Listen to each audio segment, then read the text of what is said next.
What's up, y'all? It's JP coming to you from my studio. I'm about to do a quick unboxing pretty fast. I don't have a lot of time, so I don't have a whole setup for that. But I wanted to show you what I got. It's a Squarp Hapax sequencer. And I bought it because I also acquired a while back a rhythm composer, a Roland TR-707, and I'm thinking about using it soon. It didn't come with a cartridge. They usually come with a cartridge, memory cartridge.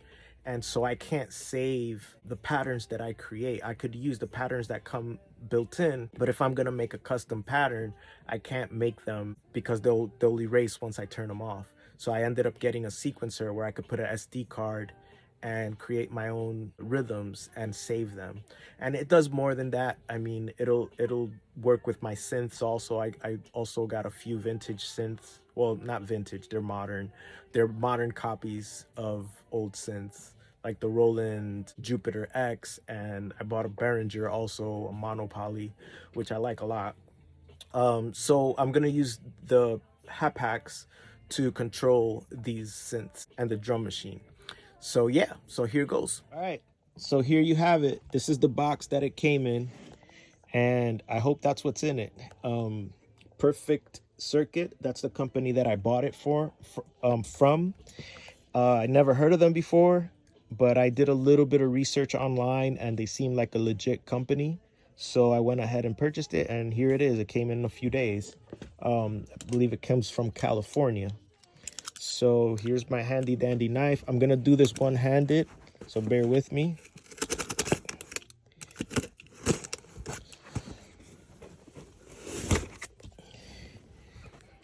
And my studio is a mess because I'm still rearranging things. Usually my drum set, my electronic drum set would be in here, but I dismantled it so that we could do a writing session. And things are tight in this little bedroom studio while I build the big one. But you know, man's gotta work, so you gotta build a temporary studio. And here's my rhythm composer, the TR-707 that I was talking to you about earlier. And that's what it's gonna be mostly controlling, but of course I'll be using it with my Behringer monopoly that I have there, little setup. But I also have the Jupiter X that I will be incorporating in here shortly. Right now I just use this Juno DS as my main keyboard for now, and then this is my main controller, the BPC1. Boom. So yeah. All right, so it looks like they did a good job. They put some extra bubble wrap and some paper. All right, this is looking good so far. I have a feeling this box is upside down. There it is, Hapax.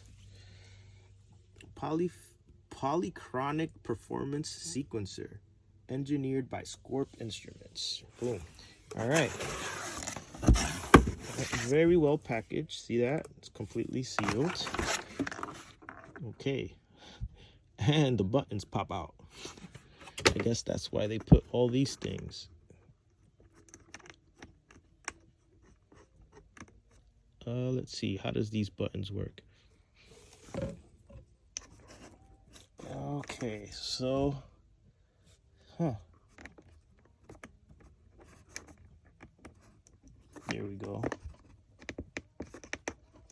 Yeah, they're on there, but it looks like these buttons come out very easily. And I'm just gonna test that theory. Yeah, they just pop out really easily. They look a little flimsy for it being such an expensive machine. I'm guessing that this is just a cover. So this is a quick start guide.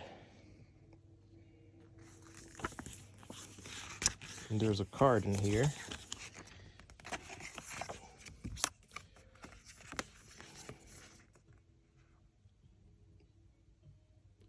I guess it's just a reference card. It'll tell you about the sequencing patterns, sequencing tracks. All right, I'll have to read that quick start. So that's one piece. Okay, there was something that fell here. Let's see what that was. It's a little sticker, a Hapax sticker. Look at that. All right, let's put that there. Gave me a card. Okay, that is from Sqarp to do firmware upgrades. All right, so let's see what's in here. These are all of the adapters for the region of country that you're in. I see a European one. I don't know what the other ones are. And here's the American one. All right, well, that's cool. Let's put that here. And here's the wall wart AC adapter. I'm glad that it comes with it. Most companies don't supply it. And this is cool. This is a MIDI adapter for the 1/4 inch MIDI. Look at that. I didn't know it came with it. That's cool. All right, so let's try and get this thing out of here by one hand. Okay, so I see. This is the cover that comes with it to protect all the beautiful buttons that it has. See that? Boom. All right, that's good packaging. And I'll pull it out.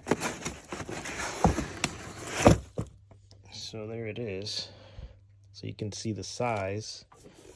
Basically, this weighs about, I don't know, maybe 2 or 3 pounds. It feels heavy. Feels pretty heavy, yeah. And look at all the ports this thing comes with.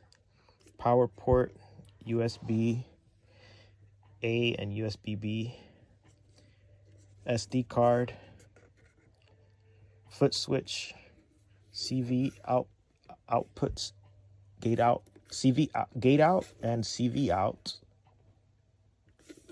2 CV ins right here. So you got 4 gate outs, 4 CV outs, 2 inputs, 2 CV inputs. This is the MIDI 1/4 inch MIDI that the adapter has, that comes with the adapter that I just showed you. Then you have 3 MIDI outs, 3 more MIDI outs. So you have a total of 4 MIDI outs. So you can control hardware. And then 1 MIDI, oh no, 2 MIDI in. That's A and B. So you could use the adapter here as well. I think it only came with 1 adapter. I guess you could get another one. But yeah, this is a cool looking machine. Well, I'll have to fire it up and see what it does. All right, that was my unboxing. Very simple, very fast. Good packaging. Looks like a very sturdy, heavy product. I was wondering, if it was going to be flimsy, but it's not. It's a very expensive machine. So, oh snap! Another thing that I missed. It actually comes with a Hapax SD card, 4 gigabytes. I just saw it in there. So it was in the SD card, in the SD slot. But yeah, I mean, it's complete, ready to go. All right, so there you have it. If you're looking for a sequencer, this might be one to give it a try. I'll let you know if it's good or not once I start using it. All right, take care. Be blessed.